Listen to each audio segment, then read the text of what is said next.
বন্ধুরা, আজকে আমি আপনাদেরকে বলবো যে CAA। তো আপনারা সকলেই জানেন যে CAA আইনটি আমাদের দেশে চালু হয়ে গেছে। যদিও বিভিন্ন সময় বিভিন্ন মন্ত্রীগণ এবং স্বরাষ্ট্রমন্ত্রী নিজেই তিনি বারবার ঘোষণা দিয়েছিলেন যে 2024 লোকসভা ভোটের আগেই সারা দেশে CAA লাগু করা হবে। তো দেখুন, CAA একটি বিল। এই বিলটা হচ্ছে নাগরিকত্ব দেওয়া। তো CAA বিল সম্পর্কে আমি এর আগেও আমার চ্যানেলে ভিডিও আপলোড দিয়েছি। আপনারা অবশ্যই সেখান থেকে ভালোভাবে দেখে নেবেন, তাহলে হয়তো CAA আইনটি কী বলতে চাইছে সেটা ক্লিয়ারলি বুঝতে পারবেন।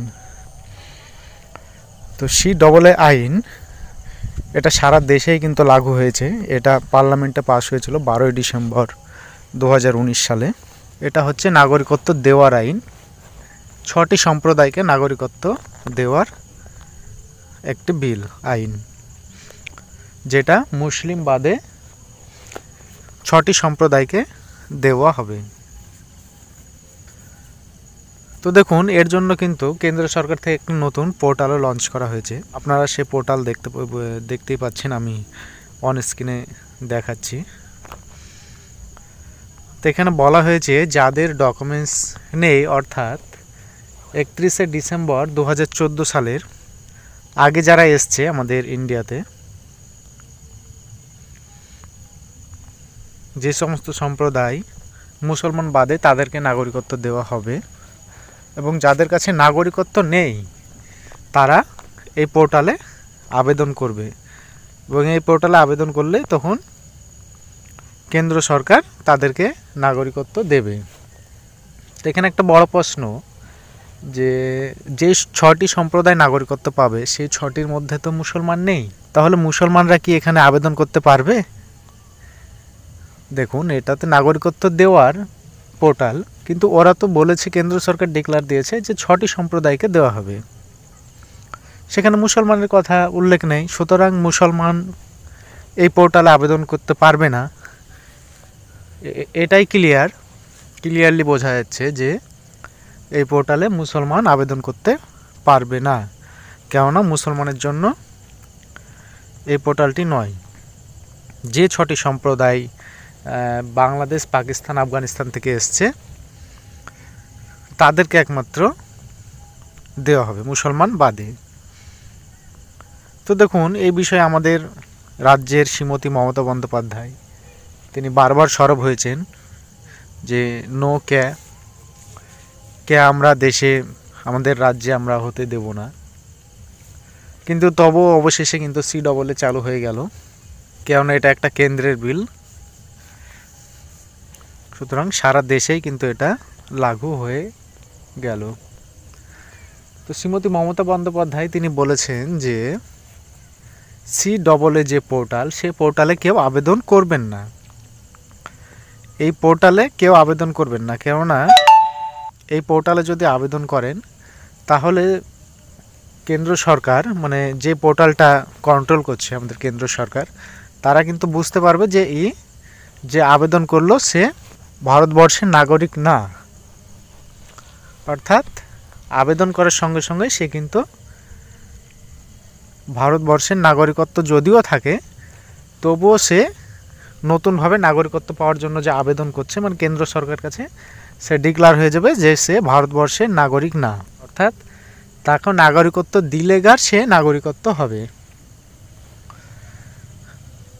তো তিনি বারবার সরব হয়েছেন যে এই পোর্টালে কেউ আবেদন করবেন না, কেননা এই পোর্টালে আবেদন করলেই সঙ্গে সঙ্গে কেন্দ্র সরকার ধরে নেবে যে নিশ্চয় ও বিদেশি, অর্থাৎ ওর কাছে কোনো নাগরিকত্ব নেই, উনি একজন বেনাগরিক। সেটা কেন্দ্র সরকারের কাছে ক্লিয়ার হয়ে যাবে। তো দেখুন, বিষয়টা অনেকটা সেই রকমই, যদিও এটা একটা কেন্দ্র সরকারের পোর্টাল, ওনারা বলছেন নাগরিকত্ব দেওয়া হবে। আর আমাদের রাজ্যের যিনি মুখ্যমন্ত্রী মমতা বন্দ্যোপাধ্যায়, তিনি কিন্তু বলছেন যে আবেদন করলেই সে বেনাগরিক হয়ে যাবে, অর্থাৎ তাকে সমস্ত কিছু আবার প্রমাণ দিতে হবে। আর মুসলমান হলে তো অবশ্যই আপনারা এখানে আবেদন করতে পারবেন না, কেন এটা আপনাদের জন্য নয়। সুতরাং কোনো মুসলমানই এখানে এই পোর্টালে রেজিস্টার করতে পারবেন না। তো দেখুন, এটা কিন্তু 2019 সালে 12ই ডিসেম্বর আমাদের পার্লামেন্টে এই বিলটি পাস হয়েছিল। যখন পাস হওয়ার পর সারা দেশ জুড়ে আমাদের যে একটি বিশৃঙ্খলার পরিস্থিতি সৃষ্টি হয়েছিল। ভারতবর্ষের আনাচে কানাচে বিভিন্ন রাজ্যে সমস্ত জায়গায় কিন্তু এই ক্যা বিরোধী আন্দোলন শুরু হয়ে গিয়েছিল এবং সরকারের বিভিন্ন সংস্থা, স্কুল, কলেজ, বিডিও অফিস, থানা, রেল লাইন, বাস স্ট্যান্ড বহুত কিছু কিন্তু পুড়িয়ে দেওয়া হয়েছিল এবং বহু টাকার ক্ষয়ক্ষতি হয়েছিল। তো বিষয়টা হলো, যারা নাগরিক, আগে থেকে যারা নাগরিক আছে তাদের এখানে পোর্টালে আবেদন করার কোনো প্রয়োজন নেই। যারা নতুন নাগরিকত্ব নেই, অর্থাৎ কোনো ডকুমেন্টসই নাই যে তারা ভারতবর্ষের নাগরিক, তারা মানে কেন্দ্র সরকারের কথা অনুযায়ী তারা আবেদন করবে।